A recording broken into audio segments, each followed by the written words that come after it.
वरेण्यं भर्गो देवस्य धीमहि धियो यो नः प्रचोदयात्। सभी को नमस्ते। आज का जो हमारा विषय है, जी म्यूट कर दीजिए सबको।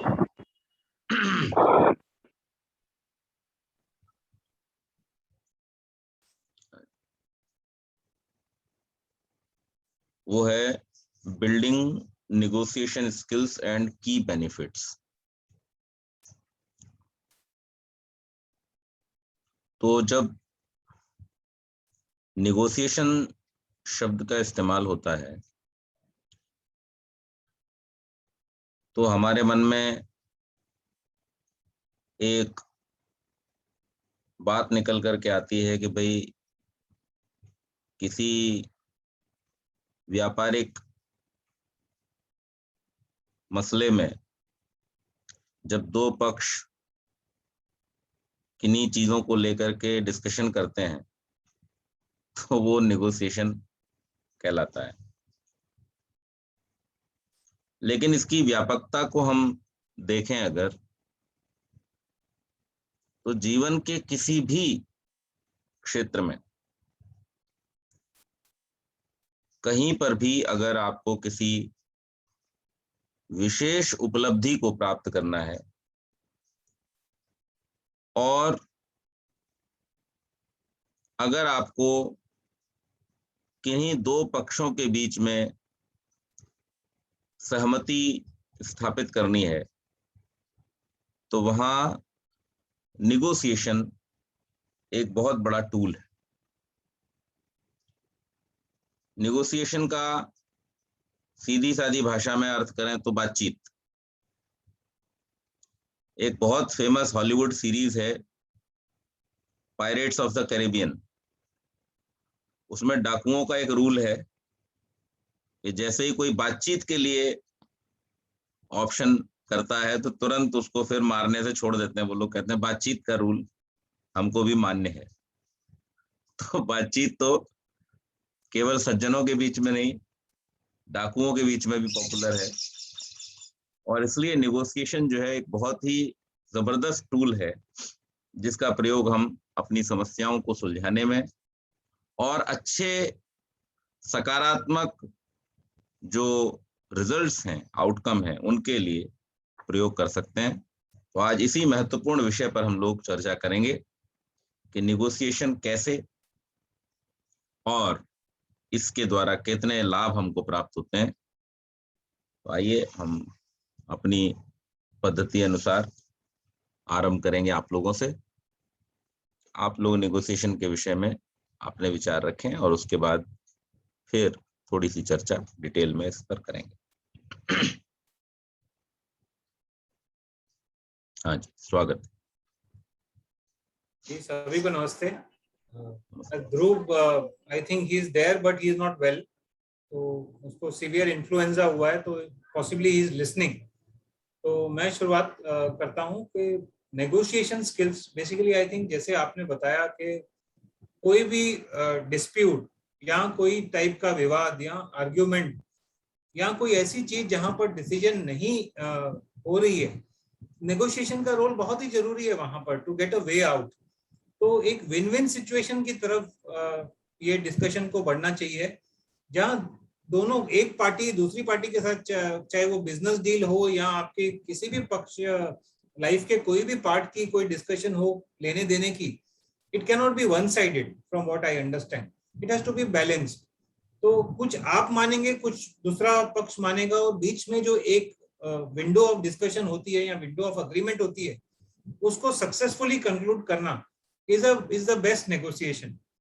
तो आई थिंक नेगोशिएशन हम हर पार्ट ऑफ लाइफ में यूज करते हैं, चाहे वो आप बच्चों के साथ, छोटे बच्चे भी आपके साथ नेगोशिएट कर लेते हैं, they are the best negotiators. छोटे बच्चे भी when they want something, how they will say कि यू नो ये चाहिए, and how they persist and how they negotiate. तो children I think are very powerful negotiators, and parents को भी as they grow they should have more of equitable negotiation, मतलब one sided नहीं होना चाहिए। negotiation is a part of any fruitful agreement, I feel. So what we will try to understand is ये skills हमारे लिए कितनी जरूरी हैं और हम इसको कैसे आगे enhance करें ताकि एक अच्छी what can you say, एक final conclusion जो होती है वो healthy हो.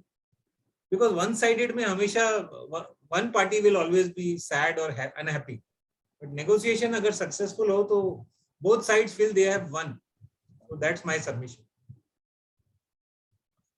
बहुत अच्छा.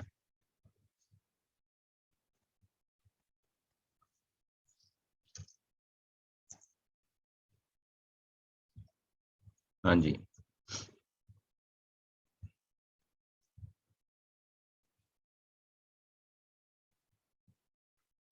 I'll go next. जब तक कभी की तरह.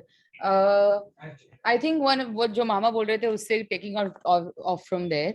हर दिन मैं अपना negotiation skills, I think as a parent of a 3-year-old, मैं उसको constantly hone कर रही होती हूँ because the amount you have to negotiate with a child on everyday basis is just unbelievable because वो लोग इतने naturally इतने amazing negotiators होते हैं.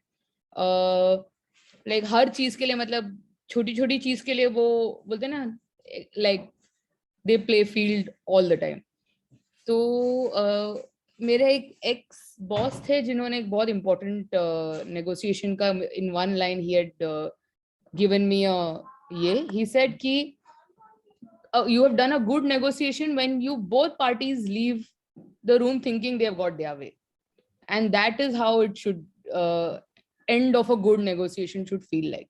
कि सबको लगना चाहिए यार मेरा आज I got my way today, and then it's a great way to move forward. I mean on everyday basis, especially when you're working, be it on your job salaries, on various things, negotiation is extremely important. I remember मुझे एक बार I'd gone for an interview. So interviews में usually HR के साथ there's a lot of negotiation on monies and all of that. So I remember somebody had told me to keep a number in your pocket of जिसके नीचे तुम नहीं आओगे, and keep looking at it between the meeting कि मेरे को ये number के आसपास का या तो यही number से नीचे तो नहीं आना है. So these are various techniques where on a big scale, मतलब it's okay if a bhaji wala gets his way once in a while, but on salary negotiations and stuff, those are the places where you can't go wrong and you don't want to go wrong क्योंकि उसका implication इतना होता है. So I think it's a very, very important skill set to have on day-to-day life and on larger growth scale. Ji. Good.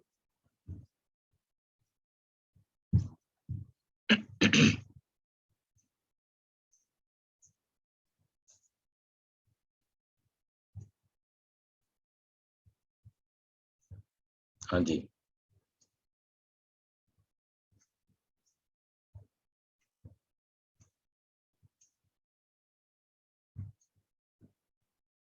हाँ जी Dhruv ji.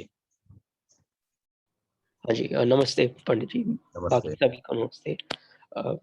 Negotiation as a topic, I think पापा ने जो explain किया, आई एब्सोल्युटली अग्री. और मुझे याद है मम्मा ने एक स्टोरी सुनाई थी हमें कि एक बार दो गोट्स थे, वो एक रिवर के ऊपर एक छोटा सा लॉग था और वो उसके सहारे उस पर चढ़ के रिवर क्रॉस करने वाले थे. और रिवर करंट ऑब्वियसली बहुत स्ट्रॉन्ग था क्योंकि बारिश का सीजन था. तो वो दोनों गोट्स बहुत एंग्री थे, बहुत बोस्टफुल थे. वो एक दूसरे को आगे नहीं जाने दे रहे थे और जगह उतनी छोटी थी कि एक गोट एक टाइम पर पास कर सके. तो एक को पीछे होना ही पड़ता, पर उनकी प्राइड की वजह से वो पीछे हो नहीं रहे थे. और अनफॉर्चुनेटली इसी लड़ाई में, इसी फाइट में वो गोट स्टम्बल होके रिवर में गिर गए नीचे. तो दूसरे बार जब दो अलग गोट्स आए उधर, उन्हें इस बारे में पता था, तो दे न्यू बेटर, कि उन्हें पता था कि उन्हें ये सेम मिस्टेक रिपीट नहीं करनी है. तो एक गोट लेट गए वो वुडन लॉग पर और उसके ऊपर से चढ़ के दूसरी गोट चले गए और उन दोनों को जो उन्हें चाहिए था मिल गया, वो एक साइड से दूसरे साइड जा सके. तो मेरा ये मानना है कि हम जब नेगोशिएशन की बात करते हैं, it's on a surface level it just seems like negotiation, but when it comes to anything with humans, there are so many other feelings also involved. There's anger, there's humility, there's pride. Okay, you know, you're giving someone what they want, or you're reaching a middle ground. So that often hurts people's pride sometimes, I think. और negotiation एक बड़े scale पे बात की जाए तो I think जो anti terrorist squads होते हैं, जो सेटलमेंट्स करवाते हैं, आई थिंक उनका रोल बहुत ही अंडररेटेड और सुप्रीमली इम्पॉर्टेंट है, क्योंकि आई थिंक जो आप किसी से बात करके अपने वर्ड से किसी को इन्फ्लुएंस कर सकते हो, वो आप किसी वेपन या किसी भी अमाउंट ऑफ फाइटिंग के साथ नहीं कर सकते हो. तो आई थिंक अगर एक स्किल है जो हमें उनसे सीखना चाहिए, there are several movies that have been made बहुत अच्छे से इसी सब्जेक्ट पर. तो आई थिंक अगर मैं उनसे एक स्किल पिकअप करता, वो ये है कि आप जहाँ भी जाओ दुनिया में, आपको डिफरेंसेस की कमी नहीं मिलेगी. You will always find people who have differences. So there won't be opportunities where you don't have people disagreeing, but there will never be an opportunity where you can't at least try and negotiate. So I think ये मेरा contribution होगा इस topic पर. Thank you. बहुत अच्छा.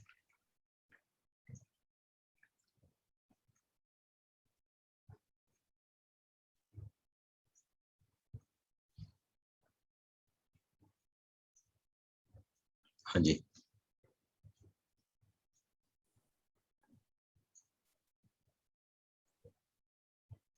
नमस्ते जी. पंडित जी, मैं समझना चाहूंगा कि difference between negotiation and bargaining, मैं ये थोड़ा सा क्लियर आपसे जरा डिटेल में समझना चाहूंगा कि बार्गेनिंग में और नेगोशिएशन में. ठीक है.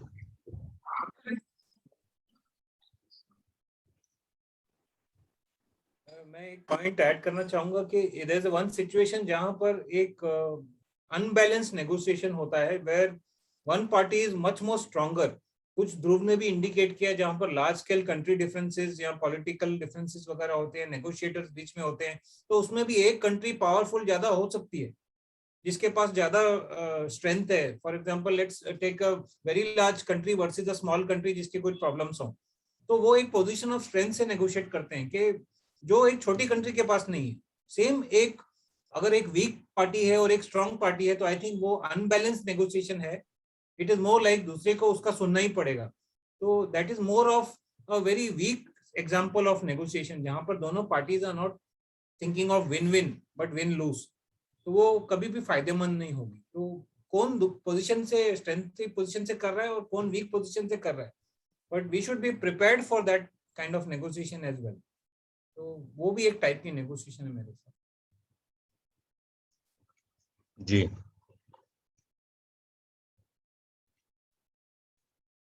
नमस्ते पंडित जी.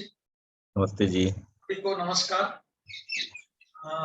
In the business parlance, we go through the negotiating process almost very regularly, as Sanjay ji has very nicely elaborated in many examples today in the group. I think he has already defined the process. But in day-to-day life situation, I feel that this is a continuously ongoing process, and the negotiation keeps on happening in the mind. I think between the good and bad, between the angel and the devil, between the choices. So basically, it is the selection from the choices available to one or a group that forms a basis of a negotiation for a solution which is amicable and to the satisfaction of all involved, or even the person involved. Because once we negotiate in our mind also, between the 3 or 4 choices available to us, and we, after the proper negotiation, looking at the pro and cons and the positive and the negative and the available resources, when we come to a conclusion, I think that gives us immense satisfaction, and that remove the element of the doubt that we may have later on. So this keeps on happening. It may, maybe very, very simple process of the mode of travel, or buying a gasket, or buying anything. This is a regular process that keeps on happening. And once we sit together, do the pro and cons, do the analysis, do give the proper attention to all the details that is been available and then select. I think that is the right way to explain the negotiation. So in the business brilliance is totally different thing. We are negotiating from our point of view. And the other submission is there are few things in life for which the word is used non-negotiable. So like values, ethics, these are the things, you know, which are always non-negotiable. Like whatever may be the greed or whatever may be the, you know, lalach aapke samne upasthit ho, there are certain things in life which is non-negotiable. But when you come to a choices for, you know, which is available choices and you have to choose between them, I think these skills are very, very wonderful. And the more we do this or indulge or do the practice, I think we become much better. This is such a vast subject, like, you know, diplomatic negotiations or the negotiation between the countries, or the, as the Dhruv also pointed out, you know, the negotiation with the terrorists. There are a lot of things which is involved, and a lot of tactics been done to, you know, weaken the opponents and come to their point of view. But personally, I want to, you know, because since we are doing it with the Panditji, I think if we can learn from the life few lessons on negotiation, I think that would be better. And I was trying to look for a very proper word for negotiation in Hindi or Sanskrit, but I could not find any. There is no word which can actually do the justification. There are words like samjhota or baatcheet or mol bhav, but this it fails to describe this word negotiation, neither in Sanskrit or nor in Hindi. So let us see. I think Panditji will elaborate on this. Thank you very much. This is my submission on negotiation. बहुत अच्छा।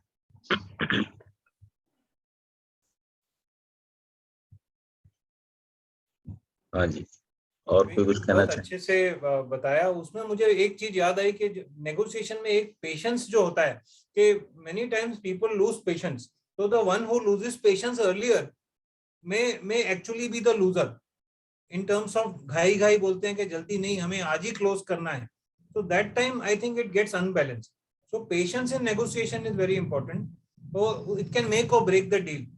और किस level पे जाके आपको you have to concede, say 1 point 2 point, वो भी बहुत जरूरी है. People keep waiting forever also. जैसे business में price negotiations, you can't be having price negotiations going forever. There has to be a cut off time. कि ठीक है, आपने ऑफर दिया, हमने ऑफर दिया, आपने थोड़ा कम किया, हमने थोड़ा क्वांटिटी बढ़ाई, and then you arrive at something between. It's a good negotiation. But after agreeing to something, people also go back, which is a very dangerous part of continuous negotiation, and फिर वो आप lose gain वाली game खेल में. Patience से एक example याद आया जो वर्ड संजय जी ने यूज किया. There was a shastrarth between Shankara and the Mundan Mishra. So then the judge was the wife of Mundan Mishra. This was, I think, one of the best examples that has happened. And it went on. The judge simply put one garland, एक फूल की माला दोनों के गले में डाली, और जिसकी माला मुरझाने लगी, he lost it. So it is so simple. When you get angry, when you are losing, when you are not able to keep up with your points, automatically the heat generated. So nice example which we used to quote, and the word was Shastrarth. So Shastrarth was also one sort of negotiation that is being used in Sanskrit between Shankaracharya and Mundan Mishra. That time Buddhism was very prevalent, and Shankara established Sanatana again from the onslaught of king protected Buddhism. So let us learn from that. But patience is very important, obviously. This happens, especially when you're dealing with the kids. Patience is very important. You cannot shout them down. So let us listen to it. Thank you.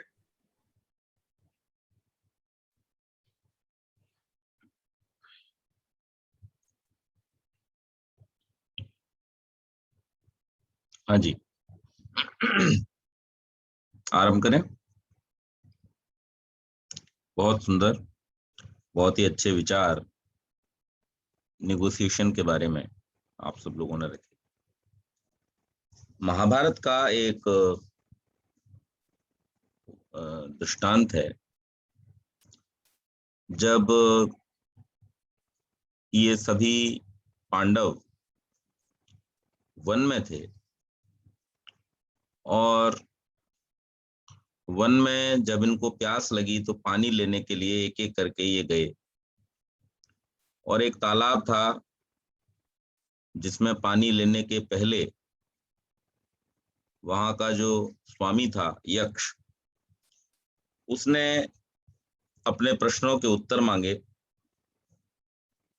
इन्होंने उत्तर नहीं दिए, परिणाम एक एक करके वहां पर मूर्छित होते गए, और अंत में जब युधिष्ठिर वहां पर आए तो युधिष्ठिर ने उन प्रश्नों के उत्तर दिए, और उन प्रश्नों के उत्तर देकर उन्होंने अपने चारों भाइयों को बचा लिया।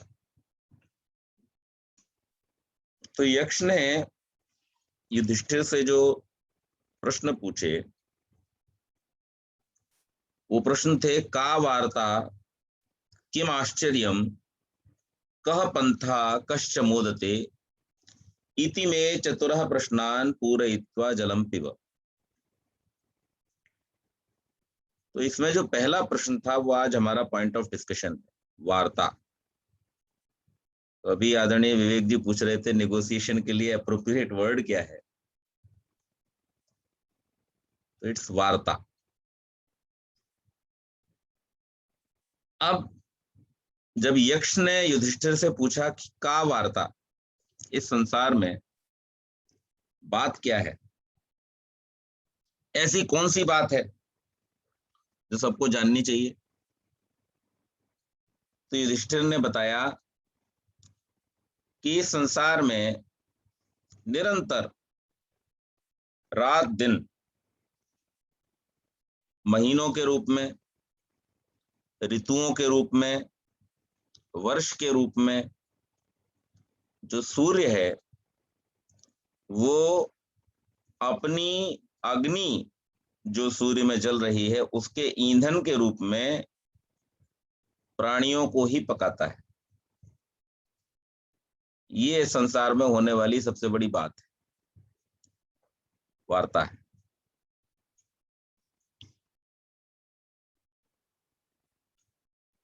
अब यहां पर हम इस बात को समझने का प्रयास करेंगे, क्योंकि शास्त्र की जो बातें होती हैं उसमें हमारे जीवन को सरल करने के गूढ़ रहस्य छुपे होते हैं। सूर्य पचा रहा है, पका रहा है। पचाने का मतलब जैसे भोजन पचाते हैं तो एक तो पेट में पचाते हैं, उससे पहले हम कढ़ाई में पचाते हैं, तो उसके लिए जो शब्द प्रयोग किया गया है वो पचाना है। और पकना जो होता है वो खेत में होता है, पेड़ पर होता है। हम लोग आजकल कह देते हैं कि भोजन पका रहे हैं, पर वो वास्तव में हम पका नहीं रहे होते, हम भोजन पचा रहे होते हैं। तो जो चूल्हे पर होने वाली प्रक्रिया है वो भी पचाने की प्रक्रिया है, और जो पेट में होने वाली प्रक्रिया वो भी पचाने की ही प्रक्रिया है। तो सूर्य हम सब प्राणियों को पचा रहा है धीरे धीरे, प्रत्येक क्षण। और सूर्य क्यों? क्योंकि जो काल की गति है, समय की गति है, उस समय की गति को हम केवल और केवल सूर्य के आधार पर ही जान सकते हैं। इसके अलावा दूसरा कोई हमारे पास में ऐसा साधन नहीं है जिससे हम अपनी समय की गति का मेजरमेंट कर सकें। तो मेजरमेंट का जो आधार है वो सूर्य है। पृथ्वी जब सूर्य का एक चक्कर पूरा करती है तो वो एक दिन है, उसमें जो प्रकाश युक्त भाग है वो दिवस है, जो प्रकाश रहित भाग है वो रात्रि है, और इसी के आधार पर फिर सप्ताह है, पक्ष है, मास है, वर्ष है और पूरी आयु है। ये सब चलता चला जाता है। तो एक तरह से देखें तो जब सूर्य एक परिक्रमा पृथ्वी पूरी करती है तो हमारा जीवन उतना कम हो जाता है, पच जाता है। यानी अब पूरा होने का जो समय है उसमें उतना समय निकल गया। जैसे भोजन पकाते समय कई बार पूछते हैं कितनी देर और लगेगी, तो पकने में कितनी देर और लगेगी, यानी कितना समय बचा है। तो जितना समय हो गया, मान लीजिए किसी चीज के बनने में 10 मिनट लगते हैं, 5 मिनट ऑलरेडी हो गए, तो आपको ये बताया जाएगा 5 बचे हैं, 5 मिनट और लगेंगे। तो इसी प्रकार से हमारा जो जीवन है, उस जीवन के चलने में सूर्य का या काल का, समय का जो योगदान है वो क्या है, वो हमें निरंतर बचा रहा है, पूरा कर रहा है, पूर्णता प्रदान कर रहा है। अब सही अर्थों में पूर्णता किसको प्राप्त होगी, जो इस समय के साथ में अपना तालमेल बिठा लेगा। तो हर मनुष्य को ये चाहिए कि वो अपने जीवन में समय के अनुसार अपने व्यवहार में, अपने कार्यकलाप में, अपने आहार में परिवर्तन लेता आए। और जो व्यक्ति ऐसे अपने आप को परिवर्तन करता चला जाता है, वो व्यक्ति समय के साथ में सामंजस्य बिठा लेता है। तो जो सब कार्य हम बचपन में करते हैं वो हम बड़े होकर के नहीं करते, जो बड़े होकर के करते हैं वो बूढ़े होकर के नहीं करते। हमारा बात करने का ढंग भी बदल जाता है, हमारा लोगों से मिलने जुलने का ढंग भी बदल जाता है, और हमारा खान पान का तरीका भी बदल जाता है।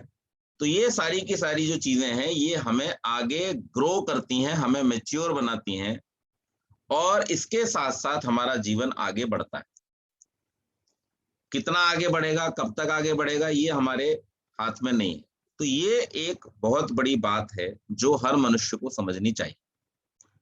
अब इस वार्ता में निगोशिएशन का रोल कहां पर आता है, वो हमें समझना चाहिए। तो ये तो हो गई संसार की वार्ता जो सब पर अप्लाई है, किसी एक पर नहीं, सब प्राणियों पर ये बात अप्लाई है कि इस संसार में जो भी प्राणी जन्म लेते हैं, उन सबका समय के साथ में आगे बढ़ना, पचना होता है, और ये काल के द्वारा होता है, सूर्य के द्वारा होता है।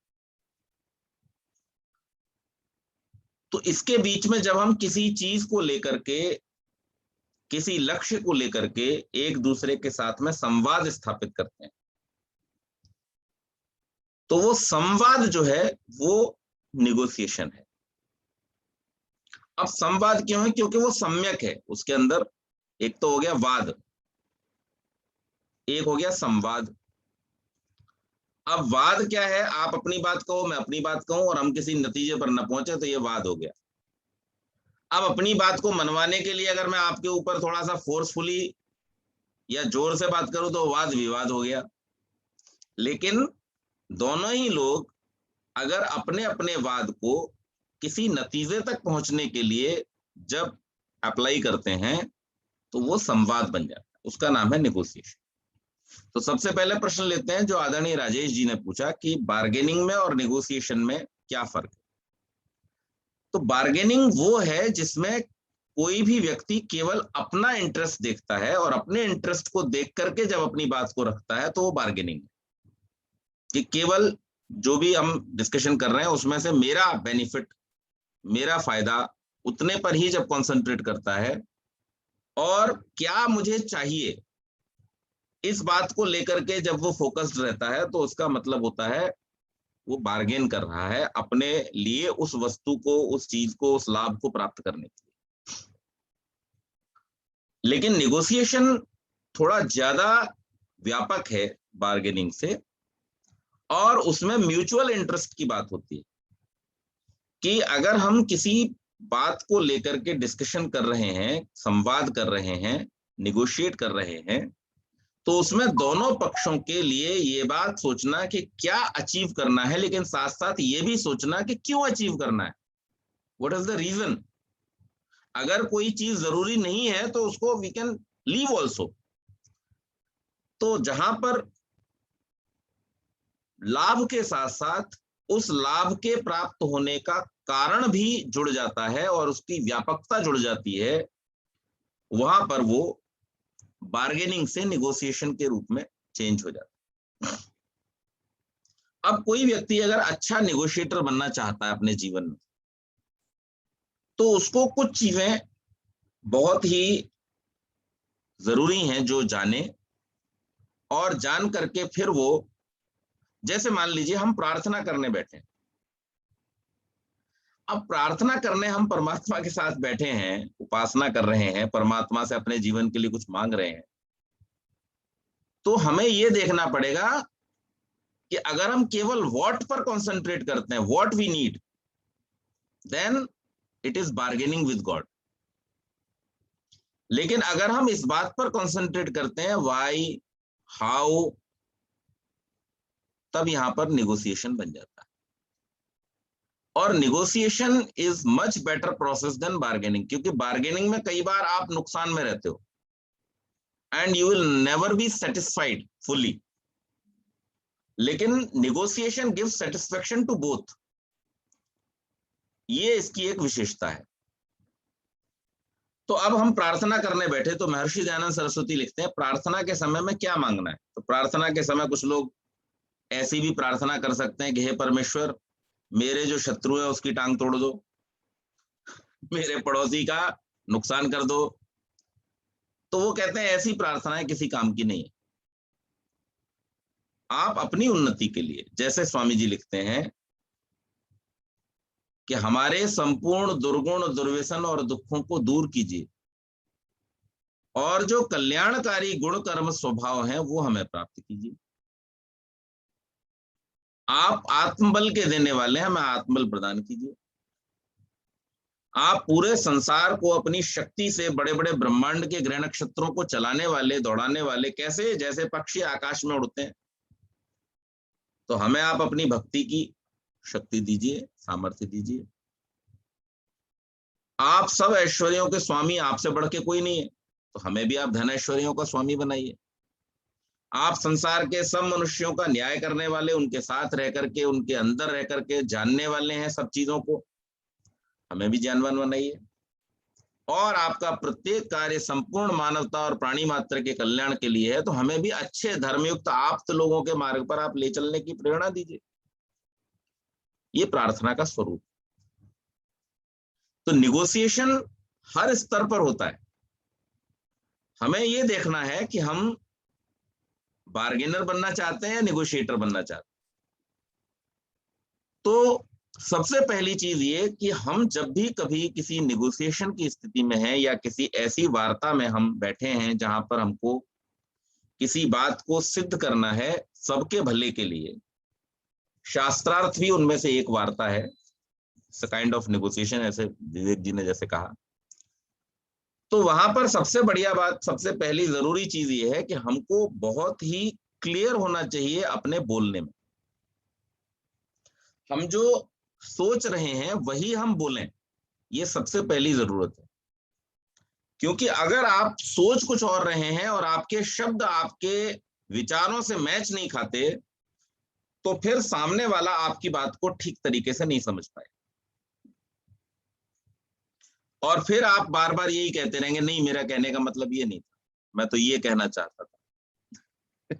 और वहां पर आप निगोशिएशन लूज कर देते हैं, वहां पर आपका पक्ष जो है वो कमजोर हो जाता है। तो इसलिए सबसे पहले तो हमारा जो आवश्यक अंग है निगोशिएशन का, कहीं पर भी बात करने का, वो ये है कि हम प्रामाणिक बोलें, जो कुछ भी बोलें विचार पूर्वक बोलें, कम बोलें, लेकिन जो बोले सोच समझ करके बोलें। So basically effective communication.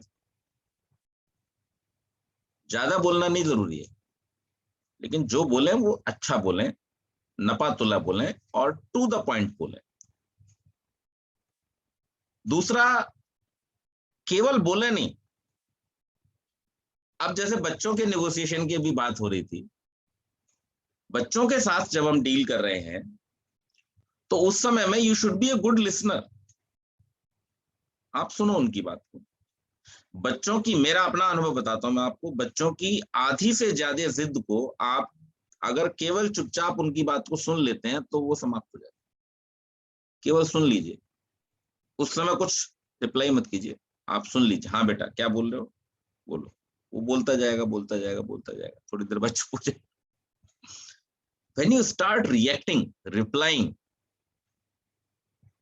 आप उनको जब किसी चीज को रोकना शुरू करते हैं, नहीं ऐसा नहीं होना चाहिए, ऐसा नहीं मिलेगा, ऐसा नहीं करेंगे, तो वो नेगोशिएशन जो है फिर वो और लंबा खिंचता चला जाता है, और वो नेगोशिएशन से आर्ग्यूमेंट, और आर्ग्यूमेंट से और ज्यादा वर्स्ट कंडीशन में पहुंचता है। So sometimes it is very good to be a good listener, even in business also. Sometimes आप देखेंगे कि आप सामने वाले व्यक्ति की बात को आप धैर्य से सुनते जाइए, वो बोलता जाएगा, उसके मन में जो विचार है अपनी बात को पूरा रखेगा, आप सुन लीजिए, उससे आपका कुछ बिगड़ेगा नहीं। तो समटाइम्स यू विन।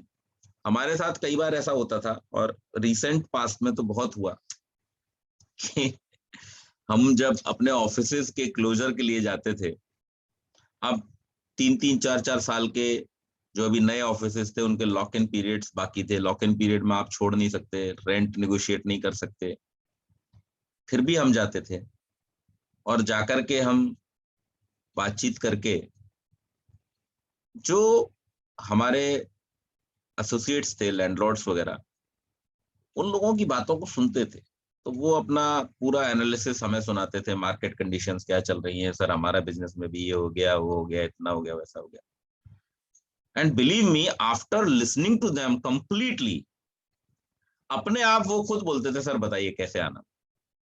और उसके बाद हम 2 बात कहते थे, और दोनों बातें एक्सेप्टेड, उसमें कहीं पर कोई ये नहीं आता था कभी भी इफ एंड बट। तो आप जब किसी को सुनते हैं, किसी के मन की बात को जब आप धैर्य से बैठ करके पेशेंस के साथ, जैसे अभी बतलाया, आप सुनते हैं, तो उस व्यक्ति को आप जीत लेते हैं, और फिर आपकी बात को वो व्यक्ति मानता है, मान देता है।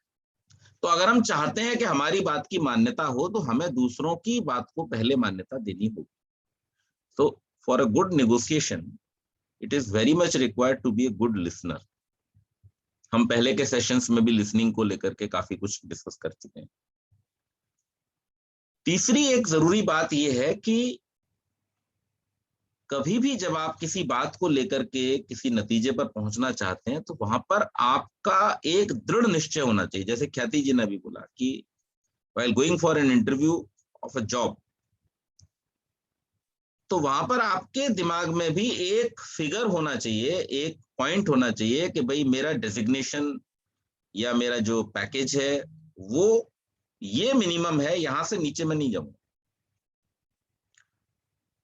तो थोड़ी सी दृढ़ता विचार की, क्लैरिटी ऑफ थॉट होना जरूरी है।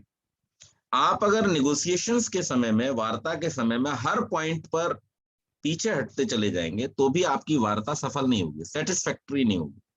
यानी आप कई बार ऐसा तो होगा कि सामने वाला व्यक्ति आपको ये कह के जाएगा, नहीं नहीं साहब बात करने में बहुत बढ़िया आदमी है, बहुत अच्छे लोग हैं, बहुत अच्छी तरह से हमारा डिस्कशन हुआ, but it is always in their favour, not in your favour, and you will also come out with regret कि अरे यार आज ये बात और कर लेते तो ठीक होता, ऐसा और कह देते तो ठीक होता, शायद वो हमारी बात मान लेता। So there should be no शायद, you should be determined, you should be assertive. आपको अपनी चीज में एकदम फर्म होना है कि भाई हाँ, मैंने ये चीजें हैं जिन पर मुझे कहीं किसी तरह का कॉम्प्रोमाइज नहीं करना है, और इस लेवल तक मुझे चीजों को लेकर के आना है। So we also when go for negotiation we have a figure in our mind, a budget in our mind, and we cut off at that. तो वो हमको हमेशा ध्यान में रखना चाहिए। जीवन में भी हर रिश्ते में हमारे जो बड़े हैं, हमारे जो साथी हैं, हमारे जो छोटे हैं, उन हर रिश्तों में भी हमको इस बात का ध्यान रखना चाहिए कि कहां पर लिमिट है, बस वो लिमिट कभी भी इधर उधर नहीं होनी चाहिए। So we should create a limit.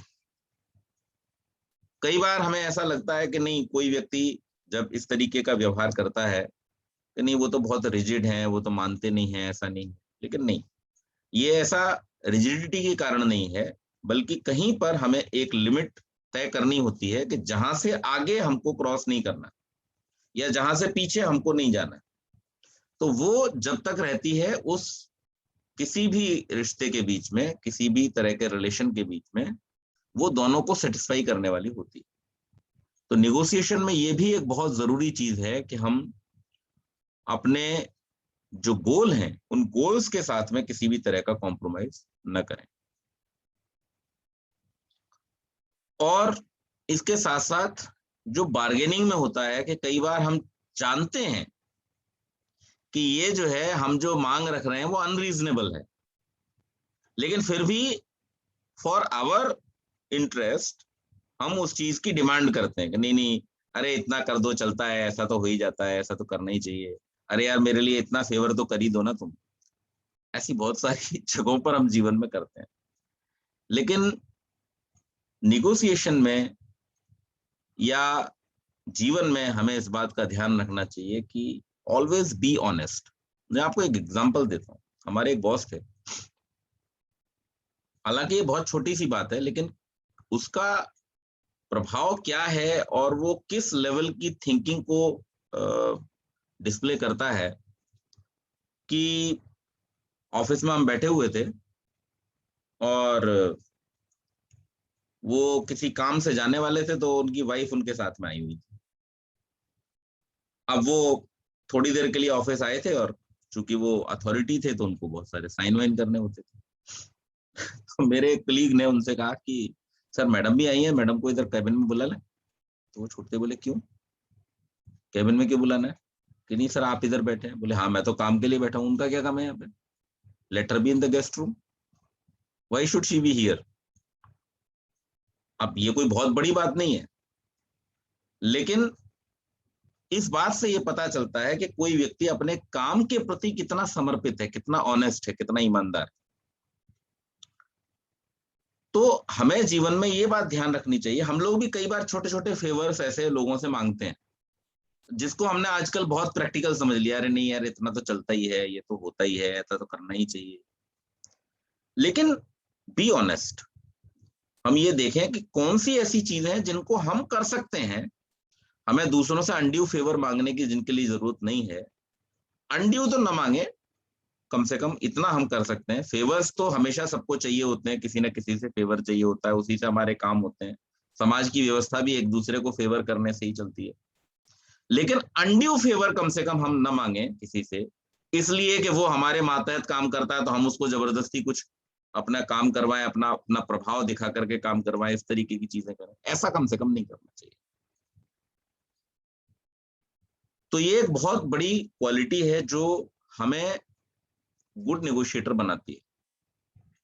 कई बार हम लोग समाज में एक चीज देखते हैं, अब मैं उसका इम्प्लीकेशन क्या होता है उस पर चर्चा करूंगा। आप लोग देखते हैं कि पुलिस वाले ने एक चोर को जो उसके लिए तय सजा थी उसके बिना ही छोड़ दिया। बल्कि कई बार तो ऐसा भी होता है जो आदमी सही था उसको उसने रोक दिया और जो गलत आदमी था उसको उसने सपोर्ट कर दिया। ऐसा क्यों होता है? वो पुलिस वाला जो समाज की रक्षा के लिए था, समाज के नियमों की रक्षा के लिए था, लेकिन फिर भी वो चोर को फेवर कर रहा है उस समय, या चोर को बचा रहा है। क्यों बचा रहा है? वो इसलिए होता है क्योंकि पूर्व में जो आपको नहीं पता वो उससे कुछ फेवर ले चुका है, वो चाहे धन के रूप में हो, चाहे अपने किसी पर्सनल काम के रूप में हो। जब वो अनड्यू फेवर्स लेता है तो उसकी वजह से उसके उस समय जो न्याय उसको करना चाहिए वो करने की उसके अंदर ताकत नहीं होती, क्योंकि वो ये इस बात से डरा हुआ होता है कि कहीं ये मेरी पोल ना खोल दे, मैं भी तो गलत हूं। तो इसने गलती की, आज मैं अगर इसकी गलती बताऊंगा कल ये मेरी गलती बता देगा, तो मैं भी फंस जाऊंगा। तो जब हम गलत करते हैं तो हमारी जो आत्मशक्ति है, हमारा जो आत्मबल है वो समाप्त होने लगता है, धीरे धीरे कम होता है, और फिर हम सही को सही कहने की हिम्मत नहीं कर पाते। तो इसलिए हमेशा इस बात से बचना चाहिए कि हम किसी से अनड्यू फेवर लें, इससे हमारी आत्मशक्ति में कमी आती है। अनड्यू फेवर हम मांगते कब हैं? When our expectations cross our efforts, then we start asking for undue favours.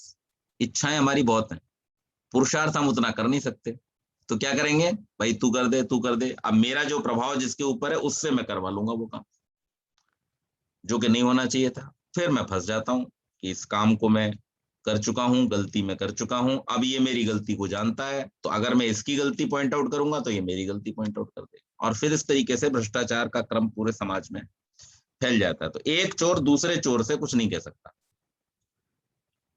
तो ये इसका इम्प्लीकेशन है। इसलिए हमेशा व्यक्ति को ऑनेस्ट रहना चाहिए, ईमानदार रहना चाहिए। और इससे एक और बात समझ में आती है कि हमारा जो उद्देश्य है किसी भी नेगोशिएशन में, वो प्रॉब्लम सॉल्व करने के लिए होना चाहिए।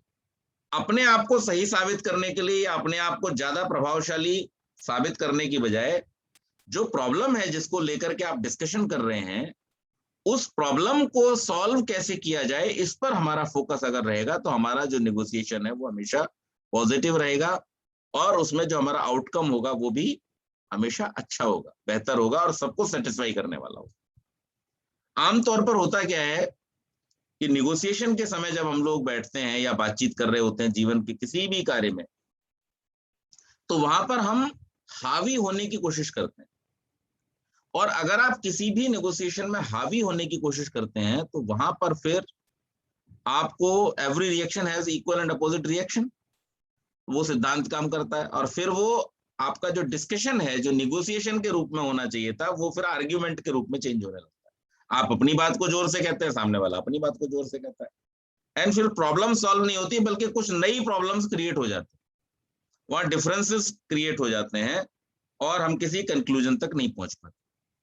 तो ये आवश्यक है कि हम हमेशा जो हमारा टारगेट है किसी भी डिस्कशन का, वो प्रॉब्लम सॉल्विंग को उसके सेंटर में रखें कि क्या प्रॉब्लम है, क्या हमें अचीव करना है, किस चीज को हम ठीक करना चाह रहे हैं, किस चीज को हम अटेन करना चाह रहे हैं, और उसके बारे में हम करें, उसके बारे में ही हम फोकस्ड रहें।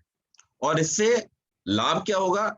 इससे लाभ ये होता है कि आप जब किसी इस प्रकार की वार्ता में सम्मिलित होते हैं, इस तरीके के नेगोशिएशंस में जब आप सम्मिलित होते हैं, तो जो भी थर्ड पार्टी है या इवन जो सेकंड पार्टी आपके सामने है, उसके दिमाग में आपकी एक इमेज क्रिएट होती है और वो इमेज बहुत बड़ा रोल प्ले करती है। मैं आपको कुछ वर्ष पहले की बात बतलाता हूँ, पिताजी बतलाते हैं इस बात को। एक समय था कि जब कोर्ट में आर्य समाज का अगर कोई व्यक्ति पहुंच जाए तो उसकी गवाही सबूत मानी जाती थी। और ये क्यों था? क्योंकि एक रेपो थी कि आर्य समाज का व्यक्ति झूठ नहीं बोले। अब रेपो का कितना बड़ा लाभ मिलता है समाज में जो प्रतिष्ठित लोग होते हैं, और जिसके लिए हमने पिछली बार सुना था आप्तोपदेश शब्द। आप्त लोगों का जो उपदेश है वो शब्द प्रमाण की श्रेणी में आता है। तो वो आप्त कौन है? जो धर्मात्मा है, न्यायकारी है, पक्षपात रहित। ये तीन क्वालिटी बतलाई। तो धर्मात्मा होना यानी सबके कल्याण के विषय में सोचना, पक्षपात से रहित होना मतलब किसी का फेवर डिसफेवर न सोच करके न्याय की बात करना। ऐसा जो व्यक्ति होता है, उसकी इस तरीके की अगर किसी की रेपो है तो उसकी बात को लोग प्रामाणिक मानते हैं, उसकी बात को लोग प्रूफ मानते हैं। तो आप जब किसी नेगोशिएशन में इन क्वालिटीज को जो हमने अभी डिस्कस की अपने अंदर रखते हैं, तो then your word becomes the ultimate word. और आपकी एक रेपो क्रिएट हो जाती है कि नहीं नहीं भाई, अभी ये झगड़ा बढ़ रहा है या ये चीज पे कोई फैसला नहीं हो पा रहा, चलो उनको बुलाओ, he will give the right way. ऐसी एक रेपो बिल्डिंग हो जाती है। तो ये हमें ध्यान रखना चाहिए कि इन चीजों को हम जब करेंगे तो हमारा व्यक्तित्व जो है वो लोगों की दृष्टि में ज्यादा मजबूत बनता है, हमारी पर्सनैलिटी को लोग ज्यादा एडमायर करते हैं। और इसके साथ साथ इससे हमारे रिश्ते बदलते हैं, रिश्ते बढ़िया होते हैं। आप अगर न्याय की बात करेंगे तो निश्चित बात है कि जिस भी लोगों से आप मिलेंगे वो सारे लोग आपकी बात की कद्र करेंगे, आपकी बात को महत्व देंगे, और आपका जो उनके साथ में रिश्ता है, आपका जो उनके साथ में रिलेशन है, वो स्ट्रांग होगा। और आपका जब रिश्ता स्ट्रांग होगा तो आप सब जानते हैं इस बात को, सामाजिक क्षेत्र में जो चीजें बड़े बड़े लोगों से, बड़ी शक्ति के भय से, बड़े बड़े धन के लालच से और अनेक प्रकार के प्रलोभनों से जो चीजें सिद्ध नहीं होती हैं, वो एक सच्चे आदमी, एक अच्छे आदमी के शब्द से ही सॉल्व हो जाते हैं। बड़े बड़े झगड़े जो न्यायालयों में वर्षों से लटके हुए हैं, उन झगड़ों को भी अगर कोई बड़ा आदमी, जिसे हम उपदेशक कहते हैं, गुरु मानते हैं, अपने हृदय में जिसके लिए हमारे अंदर सम्मान है, अगर ऐसा कोई व्यक्ति कहता भाई चलो मेरे कहने से ऐसा कर दो, तो वो बड़े से बड़े झगड़े भी सुधर जाते हैं, सुलझ जाते हैं। तो एक रेपो बिल्डिंग जब आपकी हो जाती है तो वो आपको बहुत ज्यादा सपोर्ट करती है इस चीज में कि आप अपने साथ साथ दूसरों के भी हित को साध सकें, दूसरों को भी आप सपोर्ट कर सकें, तो प्रॉब्लम्स के सॉल्यूशंस आपको मिलते हैं। और बहुत सारी चीजों में आप लोगों को गाइड कर पाते हैं। आज आप देखिए, एक बहुत बड़ा बिजनेस है गाइडेंस का। क्यों है गाइडेंस का बिजनेस इतना बड़ा? क्यों लोग जाते हैं गाइडेंस लेने के लिए लोगों के पास में, जिसे कंसल्टेंसी कहते हैं, कंसल्टेशन कहते हैं, चाहे वो फाइनेंस के लिए हो, चाहे वो करियर के लिए हो, चाहे वो रिलेशनशिप्स के लिए हो। लोग उनके पास में क्यों जाते हैं? इसीलिए जाते हैं क्योंकि उन्होंने एक इमेज क्रिएट की है या इमेज प्राप्त की है अपने निगोशिएशन स्किल्स के दम पर। बेसिकली वो कुछ नहीं करते, वो निगोशिएट करते हैं। और यही निगोशिएशंस का सबसे जो अच्छा स्वरूप है या सबसे महत्वपूर्ण स्वरूप है वो यही है कि एक व्यक्ति आपसे बातचीत करके आपके भविष्य के बारे में आपको गाइड करता है। आपके रिलेशनशिप्स, दो लोगों के रिलेशनशिप्स को सुनता है और सुनकर के आपको उसके बारे में गाइड करता है कि how you can improve your relationship, how you can improvise on your career path. So ये चीज तब हो पाती है जब आप एक अच्छे लिसनर बनते हैं। जो हमने ऊपर क्वालिटीज, जिन चीजों के बारे में हमने बात की, उन चीजों को जब हम अपने अंदर लेकर के आते हैं और हम जब पक्षपात रहित होकर के, स्वार्थ रहित होकर के किसी को हम जब गाइड करने के लिए तत्पर होते हैं और उससे बात करते हैं, तो इसका इम्पैक्ट एक अलग होता है। और इसके साथ साथ जब आप लोगों से मिलते जुलते और इस तरीके का व्यवहार करते, बातचीत करते हैं, तो बहुत सारी नई नई चीजें आपको भी सीखने को मिलती हैं। इट्स नॉट दैट कि एक व्यक्ति जो लोगों से बात कर रहा है वो दूसरों को केवल बता रहा है, नहीं, वो लोगों से बहुत कुछ सीख भी रहा है, उनको ऑब्जर्व कर रहा है। क्यों? क्योंकि जब आप लोगों को सुन रहे होते हैं तो बहुत सारी ऐसी चीजें आपको सुनने को मिलती हैं जो आपने कभी सोची नहीं थी।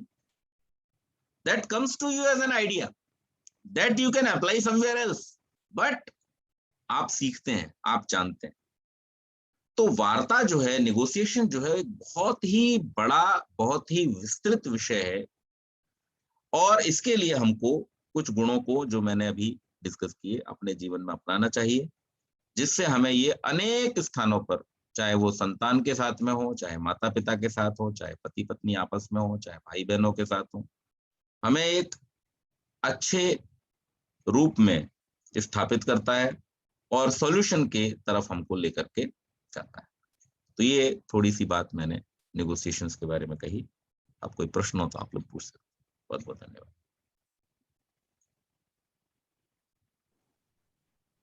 जी पंडित जी, बहुत ही सिंपल और अच्छे तरीके में से आपने बताया। और इसमें एक खाली पॉइंट जो आपने कहा था कि जो आप लोग होते हैं, जो जिनको बुलाया जाए, जिनके वर्ड की इतनी वैल्यू होती है, तो क्या ये आप लोग can also be the right arbitrators के जहाँ नेगोशिएशन फेल हो चुकी है, दोनों पार्टियों की कोई भी कंसेंसस नहीं आ रही है, तब किसी को बुलाया जाता है। दैट बेसिकली आर्बिट्रेटर जो होता है, जो आके जो दोनों जिसको मान देते हैं कि भाई जो आप दोज पीपल ओनली, जिन्हें बीच के समय में धर्माधिकारी कहा जाता था।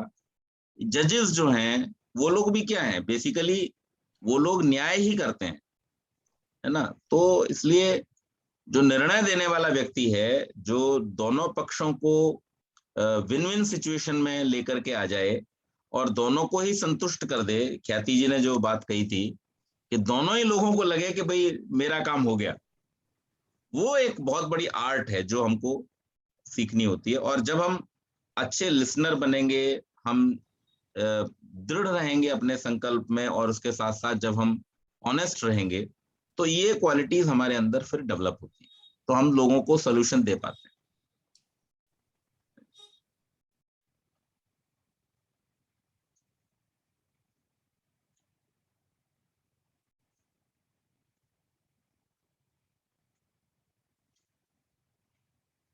कोई प्रश्न पूछना चाहेंगे?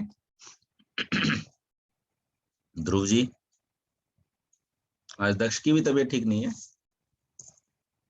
दक्ष की कोई लेक्चर चल रही है पंडित जी, अच्छा, फ्राइडेज को उसकी लेक्चर ये टाइम पे। हाँ जी। राजेश जी, आपका प्रश्न का समाधान हो गया?